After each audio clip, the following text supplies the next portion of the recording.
我们这个服务团队经常受到民众的陈情啊，被流浪狗追逐或者有人弃养流浪狗啦，我们经常受到这样的投诉啊，民众希望我们检举，我们能不能拿出具体的方式？我来找地方，我把这5个地方找出来之后，确定在这个地点一定要有一个很长很大的经费来挹注来支持，才有办法。所以我们商讨了之后，就确定了说没有问题，那大家一起同心协力来推动这个原本市政府就有想要做的一个既定政策，来协助市政府把这件事情做好，在人和浪之间取得一个平衡点。这个本来就是每一个人要有的责任，你光给行政单位，他们没办法去容纳这些的工作那么大量。所以我还是呼吁，不管是地方的里长、邻长，甚至是地方的动保团体，各方面大家要共同来努力。我想，流浪动物是大家共同的一个普世价值，怎么让它生活得好，但是又不能影响到人的生活，我想是未来大家一个重要的课题。重点在于这些的源头管理是一个很重要的点。如果再加上后面还有这些后送，然后把后送的单位再来个别的训练成另外的工作权，也不是不可行的。那我觉得踏出这一步，给全国各县市的有一个好的榜样。这里是2公顷，大概我们现在先一半的一个状态去做我们那个暂支区，大概可以容纳200只。那未来如果有机会的话，我们会再有经费的话，可以再扩大。那这个环境的话，大概这200个这些我们的犬只啊，大概是以收集我们那个仁德区，尤其是成功里为优先。这边的区域未来还是会开放认养。就是说我们把狗训练好，那我们先进来以后做好训练，放在我们毛孩生活村以后，然后再把狗狗在这边做认养的一个动作。掌握施政3分钟，台南进步向前冲。3、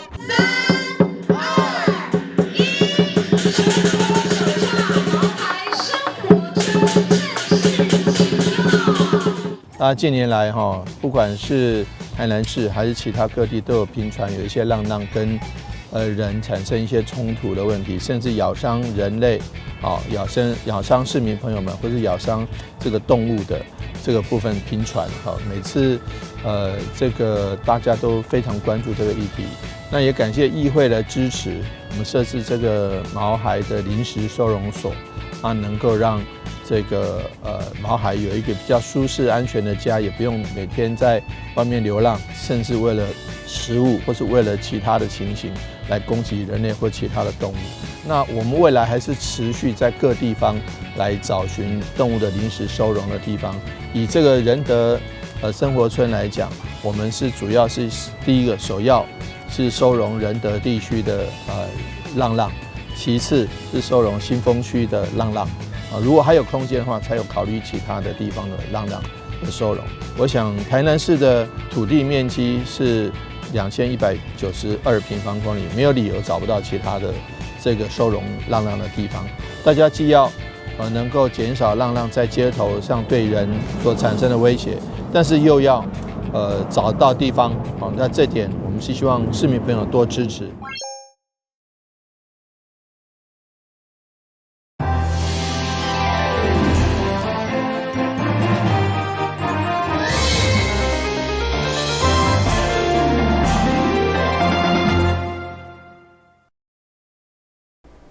大家好，我是柯万晶，欢迎收看12月10号礼拜2的中嘉台南地方新闻。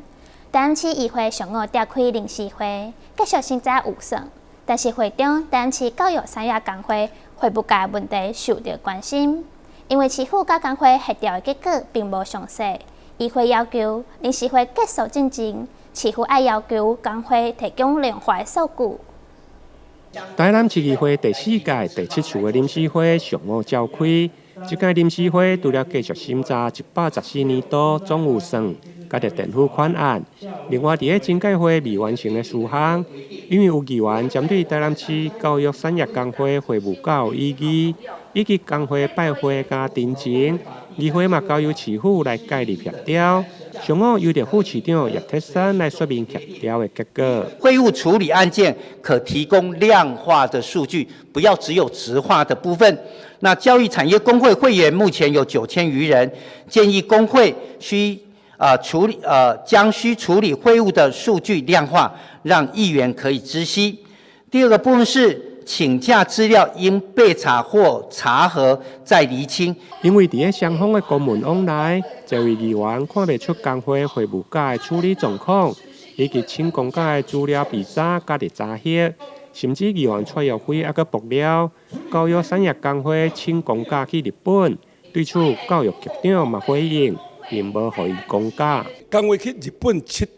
交流也好，佚佗也好，到底会当请公假未？工会发文用教育讲教育局同意的文发寄予咱的国中小，国中小认为讲教育局同意。所以回去公假。教育局呢，他到底有没有跟你协商啊？跟这报告，这个他新闻过了，我们并没有同意给他公假。工会法第36条，我们必须要事前审核，事后查核。但是你认为我们有做到事前审核、事后查核吗？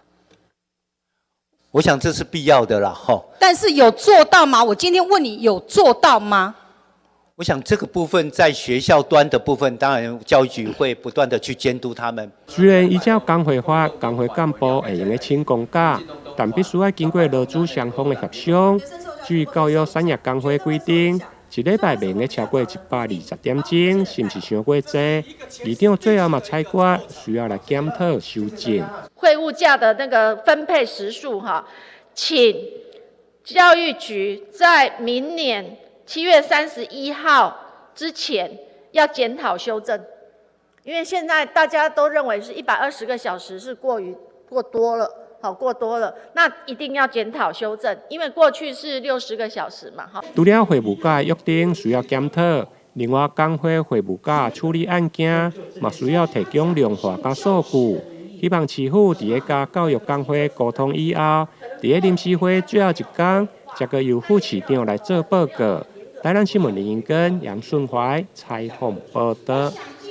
连续举办14年的台南新化年货大街，今年煞传出有人怨叹，唔拿租金起一倍，而且活动搁比较早减少3天，互伊感觉无符合成本。经发局回应，因为今年改成使用者付费，所以袂有补助。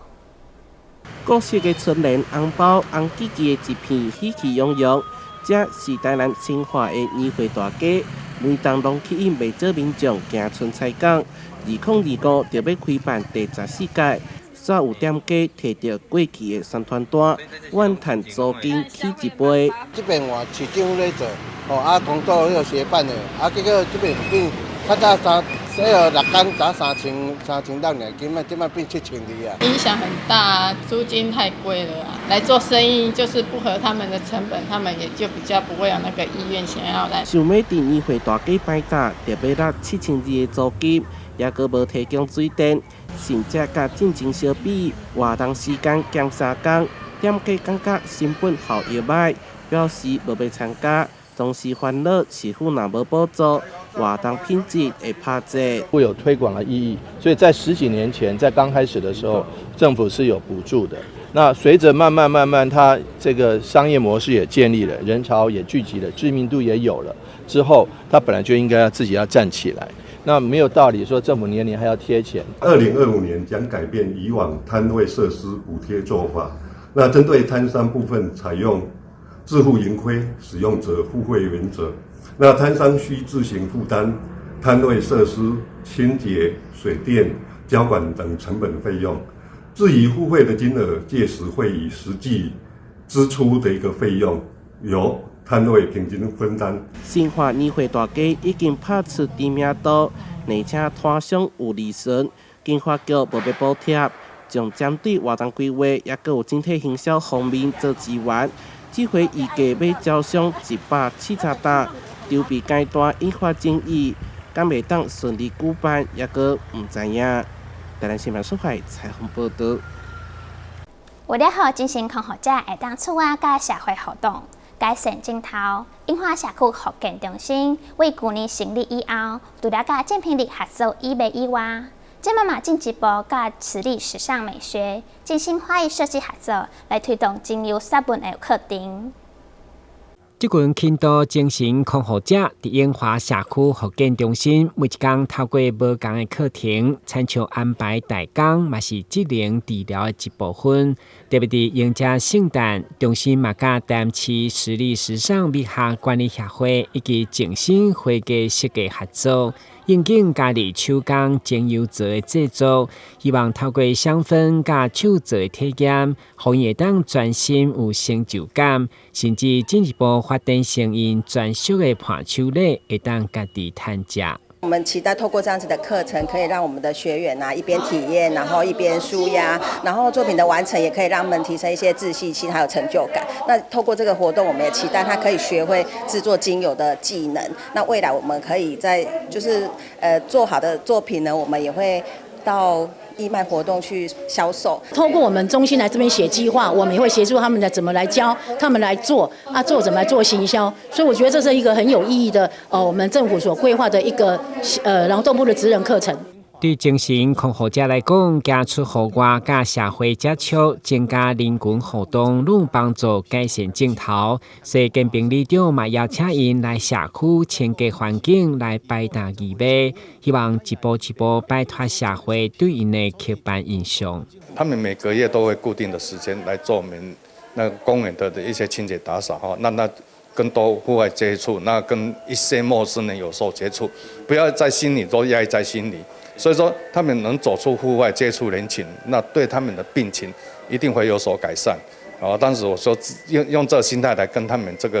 那个复健中心做一个配合。李老师指导学员第一摆体验完成的作品的美术专业，希望有机会一步一步加入政府的职业训练，更加精进，达到稳定就业。会中也邀请因来参与圣诞表演，提奖品，提前度过欢乐的圣诞。台南新闻军集采访报道。台湾媒体观察教育基金会主办的2024台湾儿童甲青年优质节目评选，今年破纪录，拢总有145件作品参加，要评选出7个奖项，其中由中嘉宽屏赞助的奖项，分别由公司换个爸妈过几十天甲 Podcast 童话透中岛受的肯定。年度最佳影视节目奖得奖的是财团法人公共电视文化事业基金会圣诞夜奇迹。在文化部影视及流行音乐产业局局长王淑芳揭晓下，年度最佳影视节目奖由公视台语台圣诞夜奇迹拿下。这是台湾儿少节目界年度盛事，2024台湾儿童及少年优质节目颁奖典礼现场，有如金钟奖的指标品牌，希望借此鼓励更多有志之士投入制作优质儿少节目，也让更多好的影音节目被社会看见。我觉得更重要的是，在这个颁奖典礼里面，他更会希望是不只是提供儿少节目，提供儿少有更优质的收视环境，然后也希望透过这样的机会，能够鼓励制作儿少节目的所有的制作团队，因为儿少节目一直是在整个媒体产业当中比较冷门的、比较少人投入的，所以在这个过程当中，如果可以更加努力的鼓励这一些愿意投入儿少节目制作的团队当中的话，那相信未来台湾的儿少节目或者是儿少媒体环境会变得更好。这项由民间主办的儿少节目评选活动，今年共吸引了破纪录的145届作品角逐，题材的多样性与制作的精致度让评审相当惊艳。多部作品舍弃以往从上对下固有强加性给予的方式，改从儿少的角度立场出发制作，也获得评审肯定。今年的剧情片表现得非常非常的亮眼，而且他们关怀到一个社会弱势的孩子不管是单亲家庭或寄养家庭那在片中里面，我们看到孩子们他们是怎么样的去面对自己破碎的家庭，他们勇于挑战，勇于面对现实，然后最后终于做真实的自我。我觉得这个是极度的让我们觉得很感动，那也真的是印象深刻。那在非戏剧的类别的，那我们比较注重的就是你是不是有给儿少多元的观点，是不是以儿少为主角？所以我们看到了，不管是儿少的这纪实，还有亲子实境，还有儿童的动画片，还有就是这个亲子跟孩子们之间的互动也好，还有益智游戏、任务挑战，类型真的是非常的多元。影视类儿少评审团奖得奖的是，我们一起念。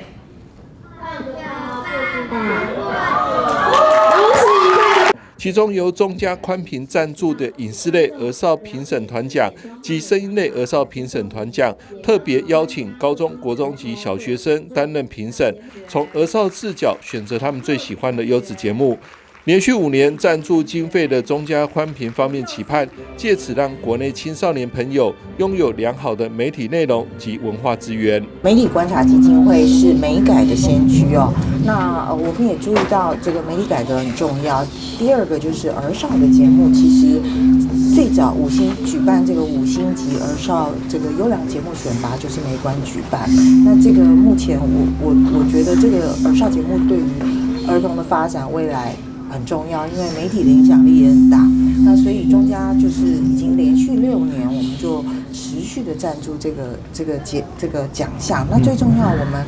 还 create 一个奖项叫做儿少评审团奖。这个意思就是评审是由儿童自己组成的评审团选出他们最想看的节目。那当然这个儿少的评审团也不是随便他想看就想看我们是经过一些教育、一些训练，让他们培养一些基本的媒体评选的概念，才能担任评选。那所以我觉得这个活动很有意义。年度最佳大众票选奖得奖的是水濑妈妈悄悄话，听小慧说。为了扩大社会大众参与，媒体观察教育基金会更在颁奖典礼前举办线上影音展票选活动。结果由立法人徐巧慧主持的 Podcast 节目《水獭妈妈悄悄话》以最高票拿下年度最佳大众票选奖，让主持4年的苏巧慧相当感动，直说会继续做下去。其实这真的是一个无心插柳柳成荫的可爱故事哦。当时在 Podcast 开始流行之后，那很多人都说，身为这个公众人物，我们是不是也应该要来做一点这个有意义的节目？我想着想着，我觉得讲时事已经太多了，所以正好呢，我从小就帮我自己的孩子们讲故事给他们在睡前的时候听。所以如果可以有更多的爸爸妈妈也一起这个有故事可以听，我想应该会能够服务很多年轻的爸爸妈妈们。所以就这样开始了我的 Podcast 讲故事之路。一讲到现在也已经4年，累积了250个故事，超过350万人次的浏览量，我真的觉得非常非常的不可思议。那也在这样的情况之下呢，看到媒观这次有这样子的一个比赛，那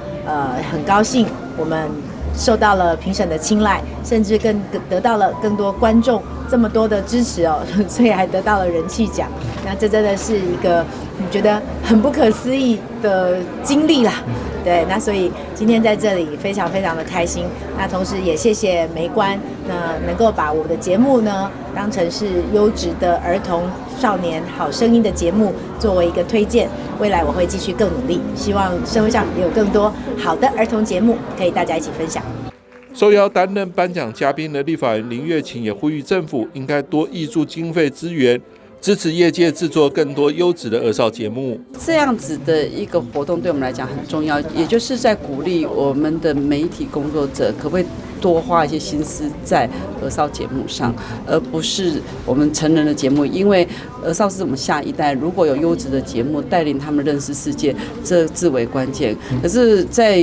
网络世界里边越来越多元的时候，我们更担心的是优质的节目如果没有办法一直被鼓励去提升的话，那就会被网络世界淹没。可是网络我们现在又没有管控，所以我们很期待说这样的颁奖哈，事实上感觉是一时的，长远我还是要觉得很感谢这些在前面在制作这些节目的人，这么努力辛苦的为我们台湾的儿少节目尽心尽力。然后我知道经费不是很多，可是还是很努力的把这一块做好。媒体观察教育基金会方面，除了感谢中嘉宽频等企业及政府相关单位的赞助支持，让台湾儿童及少年优质节目评选能年年盛大举办，更希望社会大众持续关注参与，一起壮大儿少节目产制环境，为儿少观点及权益勇敢发声。记者张启腾台北报道。中央新闻在基隆，中嘉新闻在台北，中嘉新闻在新北，中嘉新闻在桃园，中嘉新闻在台南，中嘉新闻在高雄，忠实呈现最佳新闻。每周六下午1点，请锁定高雄都会台中嘉新闻周报，带给您最在地的观点，最有人情味的报道。台湾好新闻就在中嘉新闻周报。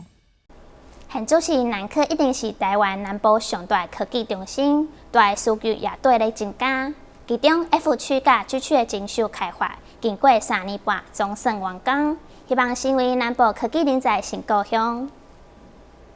南科特定区 FG 专区100多公顷的基础建设，有优雅公园、儿童游戏场以及主体区、商业区等规划，开21亿外，经过3年半，终于如期完成区段精修开发。市府地政局29号盛大举办启用典礼，伫热烈的人西座阵正式要甲市民见面。未来当容纳15000多位居民，作为南部科技人的新故乡。3、2、1，请前采。我们 FG 完成之后，很多好朋友就可以都市生活机能就可以进驻，让南科的工程师就能够他可以更安心。好，那我们学校除了南科10中之外，那来好好马已经这个设立了哈。那所以说很希望大家共同来建设大南科区，也共同来发展大南科区。FG 区未来嘛将引进绿色运输甲南科的自行车道结合，形成整体交通网络。同时嘛透过善福大道串联 LM 区到麻豆新市的市中心更加方便。台南新闻阮吉采访报道。台南市优良公寓大楼评选活动已经迈入第8届，经过审查甲评选了后，今年有21组社区入选，最后评选结果出炉，由市长亲自颁奖公开表扬。113年度优良公寓大楼评选结果出炉，由市长黄伟哲颁奖表扬，获奖单位甲个人现场是热烈滚滚。好的管理能够让许多住户能够居住的更顺畅，而且居住的更舒畅，而且让整个的物业的这个价值也提高。不好的管理，即便是新颖的大厦，但是也会造成居住品质下降，甚至于物业的这个价值下跌。因此呢，我们很期待透过这样的管理，能够提供住户、还有管理公司、还有管理委员会3方都能够3赢，能够全面的提升我们台南市的这个公寓大厦的服务。那随着城市的进步，公寓大厦越来越多，但是能够让这个购买公寓大厦的这个屋主能够跟管理委员会跟物业公司能做最好的合作，那能够全面提升服务品质是我们的目的。因此，希望借着这个颁奖，能够全面的让市民朋友呢更加肯定。为了重视大的品质，今年已经迈入第8届优良公寓大楼评选活动，参与社区相当踊跃。伫书面审查甲评选以后，选出21组社区尽力候选，由市府会同专家学者到立位的公寓大楼实地会勘，就5大方向进行考核，最后评选出今年度的优良公寓大楼。市长黄伟哲强调，大品质需要社区共同营造，希望市民做伙将优质社区拓展为友善环境，让台南市成为温暖好徛起的社区。台南新闻阮吉采访报道。中央区有一间面店，因的葱油饼、葱啊放啊非常的多，加上面皮厚 Q， 受到真侪人的欢迎。不过一天只卖35份。另外，阁有店的抹茶糕饼，让人客有另外一种选择。在刚好的面皮撒上满满的葱花，老板的葱花给得非常大方，选用新鲜的葱花进行调味，放入厚实有嚼劲的饼皮，油煎后起锅。葱油饼的表面非常漂亮，把外皮煎得金黄酥脆，加上葱花的水分结合在一起的口感，吃过都说赞。每天限量供应35份的葱油饼，为了维持葱油饼的品质与口感，老板非常坚持，若要品尝这份料多实在的葱油饼，可得早点来店或者提前预约，否则就会买不到。他们的老板他的手工真的很棒，它的馅料都很饱满，然后还有它的葱油饼很特别，很厚实，然后还有它有一点微辣。如果说不吃辣的人，就可能要稍微那个一下，但是真的很厚很饱满，葱也很多。再来就是他们还有一个新品，就是臭豆腐，哇，真的实在是我在外面吃的臭豆腐也还没有他们这么好吃。他们的清蒸也很特别。主食我们都吃那个馄饨面很好吃，然后那个清蒸臭豆腐也很好吃。这家店蛮好吃啊，因为第一个是他们分量很大，然后食物也很美味。葱多，以前当兵前跟老师傅学，老师傅就说葱油饼要葱多才叫葱油饼，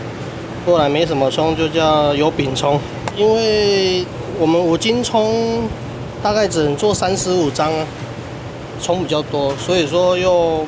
怕有时候像现在台风下雨多，它品质会比较不好。位在左营区的这家面食及点心专卖店，除了葱油饼超热销，面食以及各样的汤包都非常受欢迎。所有的产品都是现点现做，来维持最佳的口感。此外，老板还研发出这款甜而不腻的抹茶锅饼，酥脆的外皮加上自制的抹茶内馅，饭后来一份甜点，顾客更满足。保持它的新鲜度，不然它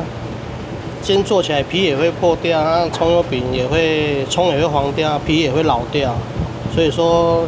面食的东西就是要现点现做，才会好吃，让它丰富性有特色，这样子。不要说只有单纯就是卖面跟那个汤包类店面食的东西，就是有一些甜品，让客人有多选择性。食材新鲜且品相多元，面食、汤包、臭豆腐以及甜品统统都有。每一种产品顾客都非常赞赏，老板用心的经营，并且不断开发新产品，让顾客有更多的选择，也比较不容易吃腻。用餐时间店里经常客满，更有许多顾客从开业吃到现在，成为店里的老主顾。记者魏国庆、陈英君高雄报道。感谢您收看12月10号中嘉台南地方新闻，我是柯万金，咱再会。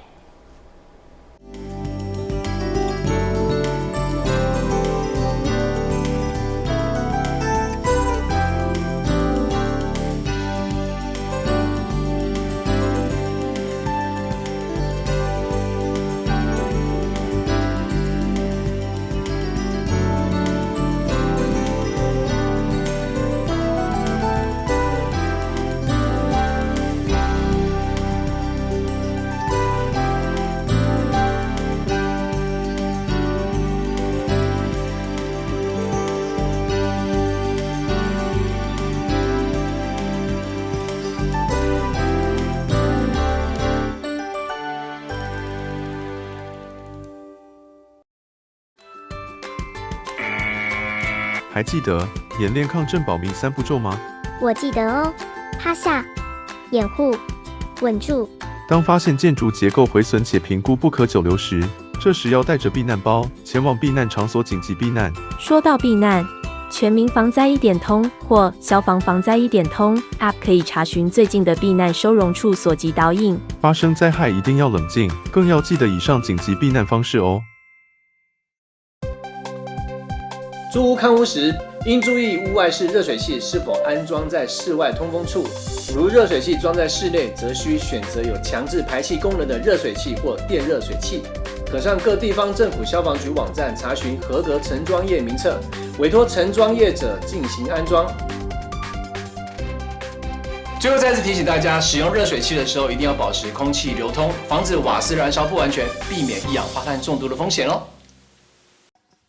投资型诈骗，你是否曾经在社群网站上看过一些关于轻松赚大钱的广告。事实上，这类型的诈骗手法往往以快速致富作为卖